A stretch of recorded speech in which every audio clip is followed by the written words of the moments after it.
महाराज कहकर गए थे कि परसों लौट कर आ जाऊंगा। कब आ जाऊंगा?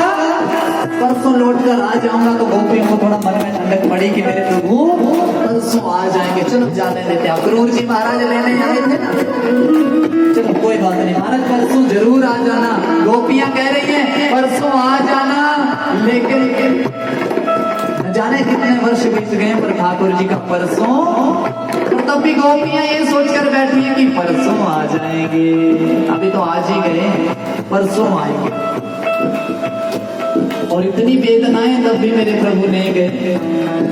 नाए मधुपुरी से गोपियों की दुख व्यथा सुनकर,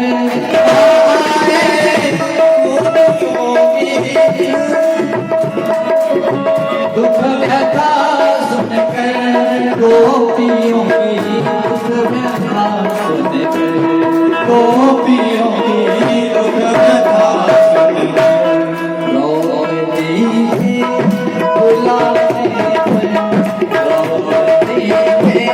बुलाने बुलाने। अरे भाई सभा में द्रौपदी ने एक बार पुकारा मैंने कन्हैया को, और मेरे कन्हैया दौड़े दौड़े आ गए।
41 हुआ वनवास, कितने वर्ष का? 14 वर्ष। रोए नहीं बिल्कुल, बड़े प्रसन्न हुए कि पिता ने आदेश दिया, उस आदेश का पालन करना। और देखो गुण है, किस गुण पर रीझ गए और रीझे किस पर?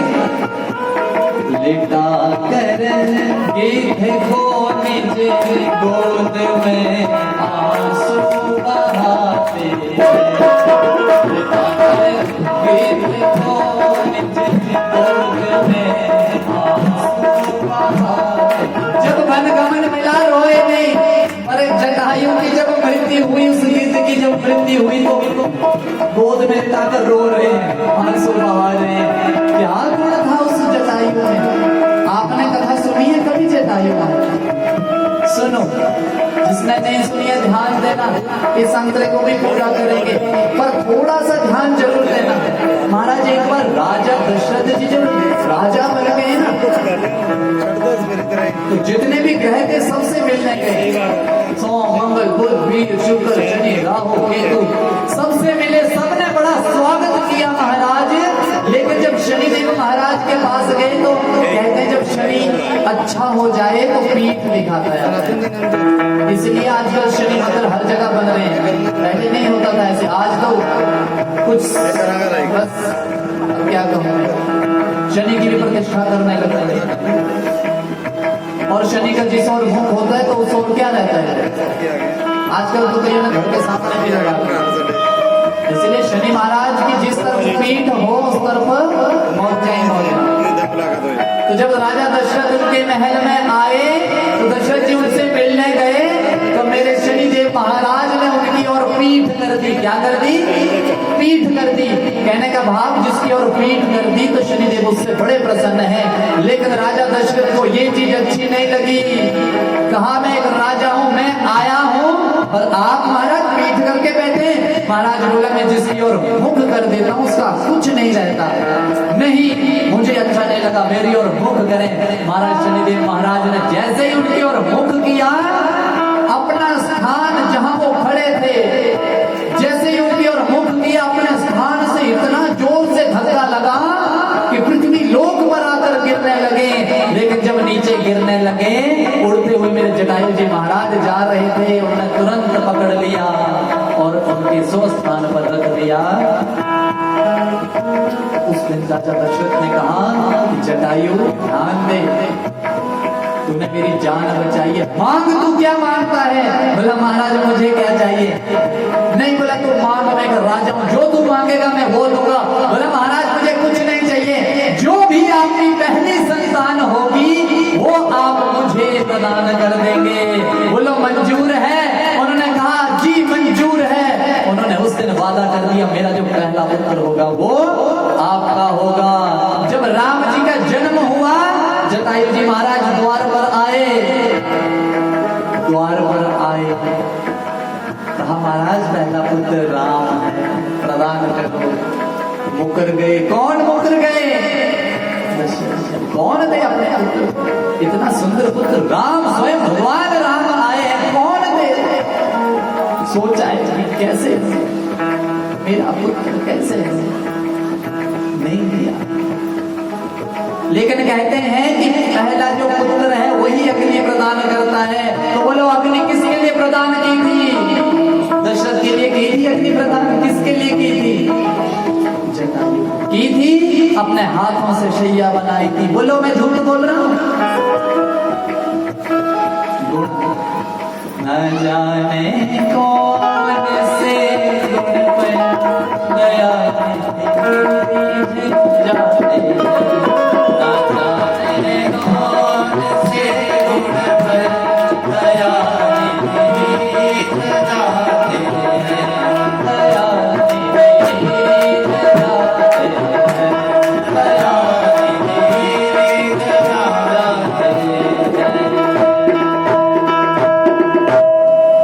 कृष्ण कन्हैया लाल की। एक बार दोनों हाथ रख जय जय श्री राधे श्याम। महाराज परीक्षित जी महाराज इतने खुश हो गए, उन्हें तो भूल ही गए कि मेरी मृत्यु भी होने वाली है। वो तो भूल ही गए कि मेरी मृत्यु भी होने वाली है। ध्यान देना समझ। परीक्षित जी महाराज कह रहे महाराज मुझे ये बात बताओ कि ये जो संसार है इसकी रचना कैसे की प्रभु ने? ये इतने दीन दुनिया बना दी है, ये पेड़ पौधे, ये मिट्टी है, ये रेत, ये पत्थर, ये कंकर है, ये कैसे है? ये इतने लोग कहाँ से आए होंगे? इतने बड़े बड़े घर बना दिए, इतने मनुष्य बना दिए, पशु जानवर पेड़ पौधे ये वो सब बना दिए, कैसे?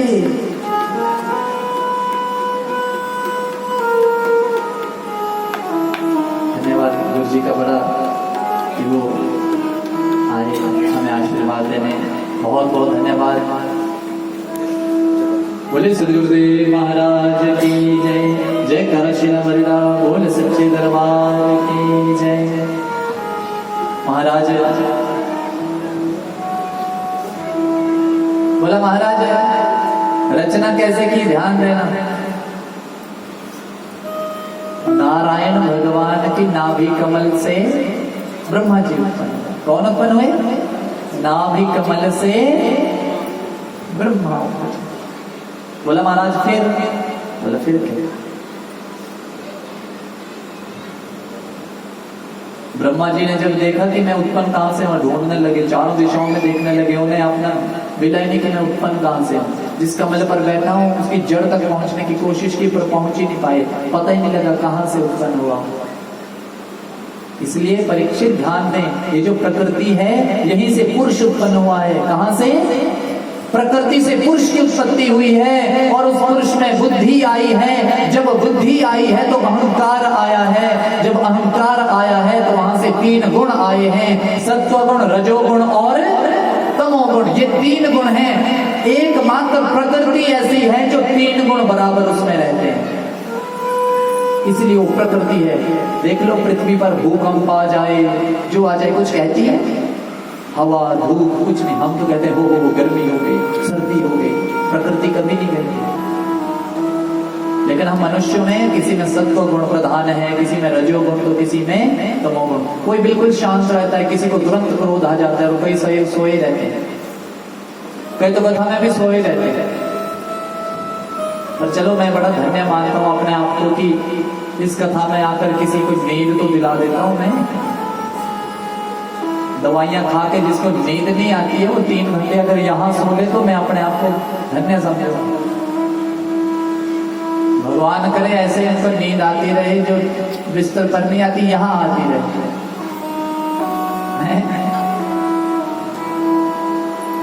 एक बार एक संपन्न आदमी कथा सुनने चला गया, और कथा सुनने जब आया तो सबने कह दिया, बोला आइए, संपन्न था, आइए महाराज आइए। क्या बोला? आइए आइए आइए। वो आ गया, बोले बैठिए महाराज बैठिए। क्या बोला? बैठिए। पहले क्या बोला? आइए, और दूसरी बार क्या बोला? ध्यान दें, कथा की बात बता रहा हूं, कथा कितनी महत्वपूर्ण है। आइए भी हो गया, बैठिए भी हो गया। जब बैठिए हुआ तो दीवार की साथ में, दीवार की, और जैसे पीठ की उसको नींद आ गई। नाम आधारा सुमेरे सुमेरे उतरे पारा, सिया राम जय राम, राम सिया राम जय। और शंकर भगवान ने जब पहली चौपाई सुनाई थी मेरी उमा को, मेरी मां पार्वती को, तो कौन सी थी? मंगल भवन अमंगल हारी, द्रव सुदर्शन अजर निहारी, राम सिया राम जय जय राम, राम सिया राम।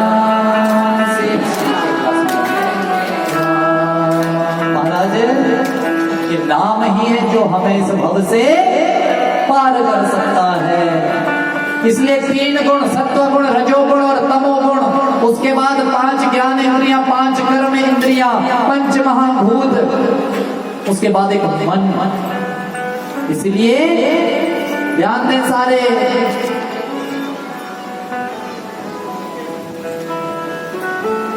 बोले महाराज नाभि कमल से ब्रह्मा जी आए। ब्रह्मा जी को जब कुछ दिखाई नहीं दिया तो दो शब्द सुनाई दिए। उन शब्दों का नाम था त और प। क्या था? त और प। तप तप करो। वो तप करने लगे। जब उन्होंने तप किया है, इसलिए तप अति आवश्यक है। उन्होंने तप किया। तप करने के बाद मेरे नारायण ने कहा कि मैं अति गोपनीय 4 श्लोक बता रहा हूं। वो 4 श्लोक थे जो चतुश्लोकी भागवत है। नारायण ने ब्रह्मा जी को कान में 4 श्लोक बोले हैं। पहले श्लोक में तत्व का वर्णन, दूसरे श्लोक में माया, तीसरे में जिज्ञासु।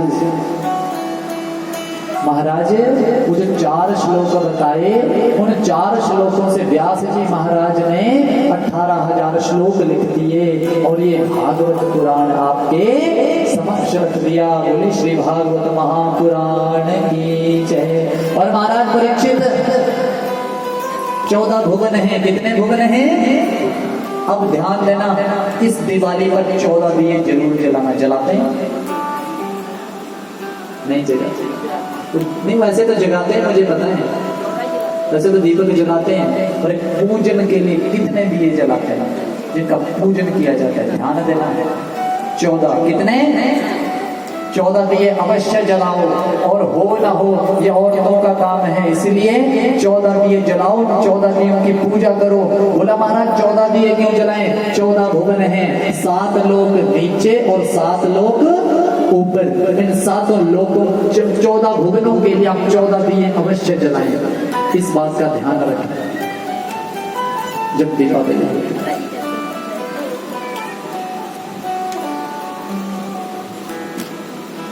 महाराज अब आप सोचेंगे पंडित जी हमें कहते पानी नहीं पीना है, तो खुद पानी पिए। मैं इसलिए पिया करो, आप भी, ऐसे नहीं कहता हूँ। और पीने के बाद वो जूठा गिलास फिर वो मुंह के आगे रखे, रोड़ता उड़ता किसी के मुंह के आगे चले। सुचमता होनी बड़ी जरूरी है। कभी ऐसे स्थान पर बैठो तो पानी ऐसे कर पियो, है ना? इसीलिए परीक्षित ध्यान पूर्वक सुन।